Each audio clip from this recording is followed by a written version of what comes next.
పులిని బంధించి ఒక్కటి పారి యువతలకీడిస్తే ఏం చేస్తుంది? ముందుగల్లా దాన్ని బోన్ల పెట్టినోళ్ళు ఏడున్నారు అని దేవులాడుతుంది. కోపంతోని గాండ్రిస్తుంది. ఎదురుంగేవలన్నా కనబడితే వాళ్ళ మీదకి పంజా ఇసురుతుంది. ఇగో గీ పులి కూడా అదే చేస్తా అంటుంది.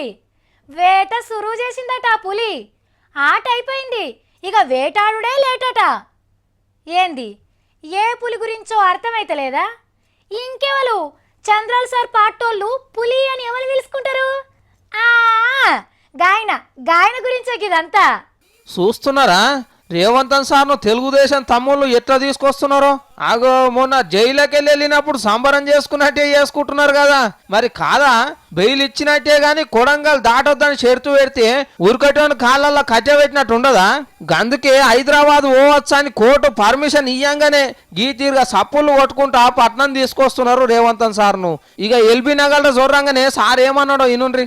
సింగం సింగిల్ గా హైదరాబాద్ కు వస్తుందని పన్నెల గుంపుగా విమానంలో చైనాకు మారిపోయిండు.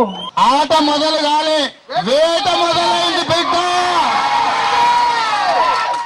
ఇక గిదే మాట ముందుగానే చెప్పినట్టున్నాడు రేవంతన్ సార్ వాళ్ళ తమ్ములకు. మొత్తం హైదరాబాద్ లో ఏట మొదలైంది అని బోర్డులు పెట్టిండ్రు. వెనుక మర్ర సింహం బొమ్మ, ముందడి దిక్కు రేవంతన్ సారు.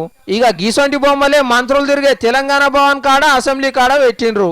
అటెంక మున్సిపాలిటీలు వచ్చి వీకపోయినరు గాని జైలుకెళ్ళి బయటకు వెళ్ళినప్పుడేమో ఆట సురువైందని రాసుకున్నాడు.